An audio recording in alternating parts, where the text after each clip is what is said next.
عشاء میں جو 3 رکعت نماز وطر پڑھی جاتی ہے اس کا طریقہ کیا ہے؟ دیکھیں، اس کو پڑھنے کے لیے آپ کو اللہ اکبر کہہ کے نیت باندھنا ہے۔ نیت باندھنے کے بعد آپ کو سبحانک اللہم 1 مرتبہ پڑھنا ہے، پھر اس کے بعد میں اعوذ باللہ بسم اللہ پڑھنا ہے، پھر اس کے بعد میں الحمد شریف پڑھنا ہے، پھر کوئی دوسری سورت پڑھنا ہے، پھر آپ کو رکوع اور سجدہ کرنا ہے، پھر آپ کو رکوع اور سجدہ کرنے کے بعد میں کھڑے ہو جانا ہے۔ پھر آپ جب دوسری رکعت کے لیے آئیں گے تو اب آپ کو ثنا نہیں پڑھنا ہے، اعوذ باللہ نہیں پڑھنا ہے، بسم اللہ پڑھنا ہے۔ بسم اللہ الرحمن الرحیم پڑھنے کے بعد میں الحمد شریف پڑھنا ہے، پھر آپ کو کوئی دوسری سورت پڑھنا ہے، پھر آپ کو رکوع کرنا ہے، رکوع کی تسبیح پڑھنا ہے، پھر آپ کو سجدہ کرنا ہے۔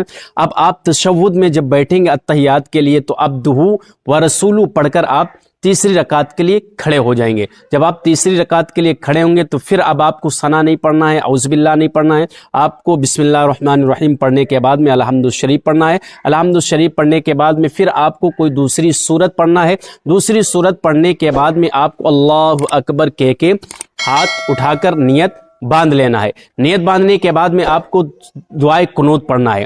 اب بہت سے لوگ یہ کہتے ہیں کہ مجھے دعائے قنوت تو یاد نہیں کیونکہ دعائے قنوت بہت بڑی ہے، تو دعائے قنوت کی جگہ پر آپ پڑھ سکتے ہیں 3 مرتبہ اللہم اغفر لی، اللہم اغفر لی، اللہم اغفر لی، اللہم اغفر لی، یہ آپ 3 مرتبہ پڑھ سکتے ہیں۔ یہ ہے 3 رکعت نماز وتر واجب جو عشاء میں پڑھی جاتی ہے۔ بہت سے لوگ اس نماز کو پڑھنے میں کنفیوز ہو رہے ہیں۔ یہ تمام دوست آپ تک ویڈیو پہنچائیں تاکہ وہ بھی وتر کی نماز صحیح سے پڑھنا سیکھ جائیں۔ السلام علیکم ورحمۃ اللہ وبرکاتہ۔